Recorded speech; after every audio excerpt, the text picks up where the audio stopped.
Well, here's the next job, guys. 2003 BMW 325i. Ran over 2 raccoons on the right front here.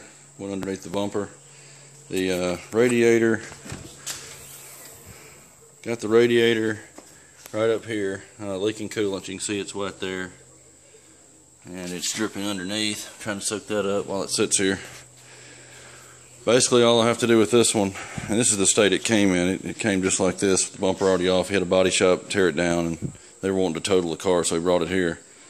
And replaced the bumper cover.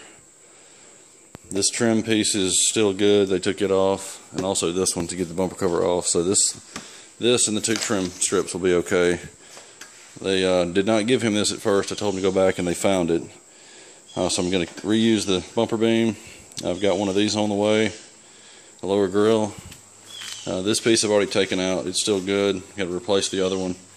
They actually lost the bolts to hold this on too, so I had to buy those. Here's some of the new pieces. Got the front air duct for the center. Goes there. We've got some coolant. We've got a radiator. Got a one of the bumper beam bolts there. Another one's in the box. One fog lamp. I'm going to do a power steering pump for him while it's here. I've got a brake duct. This goes on the right, underneath the right side from the bumper to the, actually to this inner fender liner. It matches up to this air duct hole here to blow on the brake. This is the under shield that goes underneath the front end, and that got ripped off. First thing I'll do is take off all the broken pieces that are under here.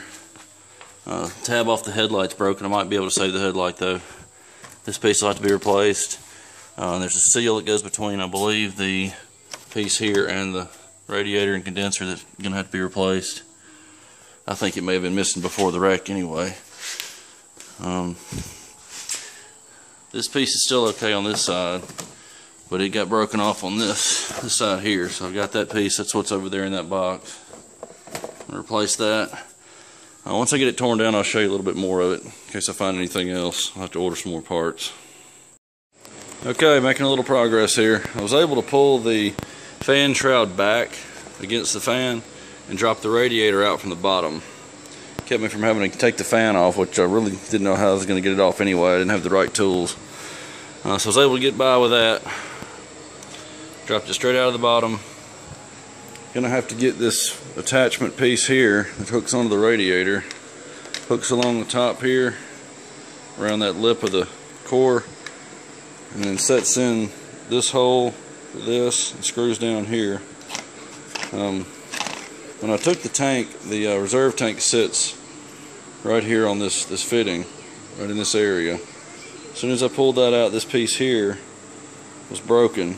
And there's a spring-loaded piece right there that sits down inside that. And just over time, that spring pressure on this plastic and it's staying hot just had broken it off. So this piece was actually loose in there, this valve. I'm not sure what this is for. Probably some sort of pressure relief for the overflow, just like a regular radiator cap would be. But anyway, I'm going to have to get this piece. I can't get this out, so I'm assuming I got to get this whole thing. This might be bonded in. Either way, I'm probably going to get this whole assembly since I can't get this out anyway, and hopefully it'll come with it. I got to check with the dealer.